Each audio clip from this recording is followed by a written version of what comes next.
महाराज जी, आपसे एक प्रश्न है हमारा। पराई स्त्री से संबंध बनाने में पाप लगता है कि नहीं? और पर पुरुष अगर पराई स्त्री के साथ संबंध बनाना था, क्या पुरुष को भी दोष लगता है क्या?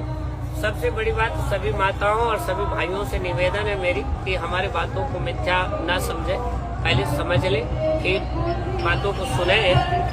उसी के बाद में क्या होता है, एक को जैसे पराया आपका शब्द था, पराई स्त्री के साथ संबंध बनाने में दोष लगता है क्या? नहीं। जैसे एक विश्वामित्र थे और स्वयं इंद्र ने आवाहन किया अपनी पत्नी मेनका को जी, और वो आई और रिश्ते बनाकर बच्चे पैदा करके चली गई जी। अगर वो पाप होता तो राम उनके शरणागति जाके शिष्य नहीं होते। और जनक और परशुराम जैसे महान पुरुष, बहुत सारे ऋषि उनका सम्मान नहीं करते जी। तो उन्होंने खुद विषय वासना के लिए आई, इसलिए पाप नहीं किया।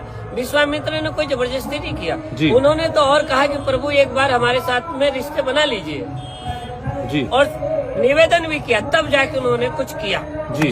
उसके बाद में जैसे एक उदाहरण होता है कि कृष्ण ने 16,000 गोपियों को कामाख्या नरकासुर ने बंधन में बांध के रखा था, उनसे मुक्त दिलाए तो स्त्रियों ने अपने आप पति को, अपने आप कृष्ण को सौंप दिया जी। कृष्ण ने किसी से नहीं कहा कि आप मेरे से रिलेशन बना लो जी। लेकिन गोपियों ने कहा कि हम आपको भर लेती है, नहीं भरेंगी तो मैं मर जाऊंगी। तो कृष्ण ने कहा कि नहीं मरो मत ना, तुम हमें पति बनाना चाहती हो बना लो जी। तो नाम तो दे दिया, काम हो या ना, हमने तो देखने गया नहीं जी, लेकिन नाम तो आज भी शास्त्र में एक कृष्ण का 16,108 रानियां, रानियां मतलब पत्नी जी।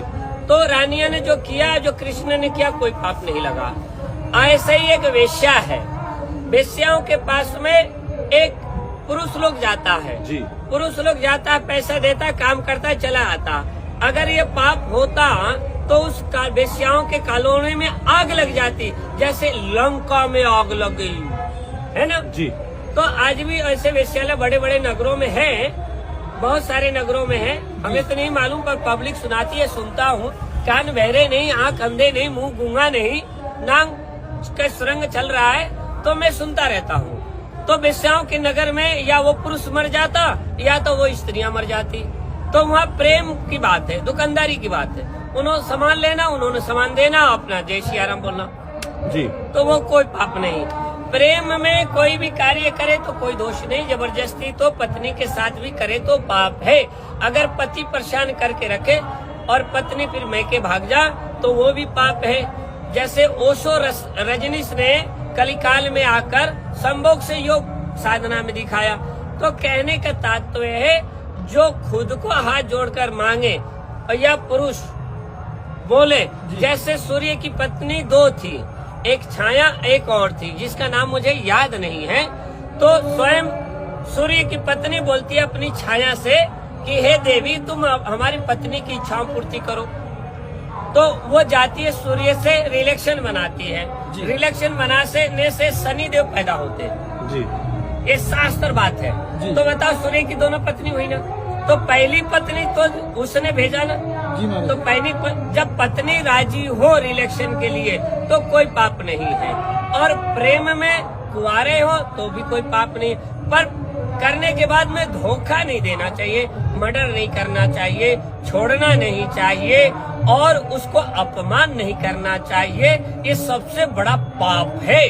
ऐसा शास्त्र में भी है कि जैसे सूर्य की पत्नी ने कहा छाया से गई, एक बच्चा भी पैदा करके आई। प्रेम में अर्जुन और सुभद्रा प्रेम किए ना जी। प्रेम किए नहीं तो द्रौपदी तो शादी हो गया था जी। तो द्रौपदी तो नहीं कहा सौतन मैं तुझे मार डालूंगी या भैया से मरवा दूंगी है जी। द्रौपदी ने कई सुभद्रा से मरवाए और कृष्ण उसके साथ थे। तो जब सुभद्रा राजी, अर्जुन राजी और द्रौपदी पत्नी राजी तो कोई पाप मतलब प्रेमी और प्रेम का राजी है तो कोई पाप नहीं है। नहीं है।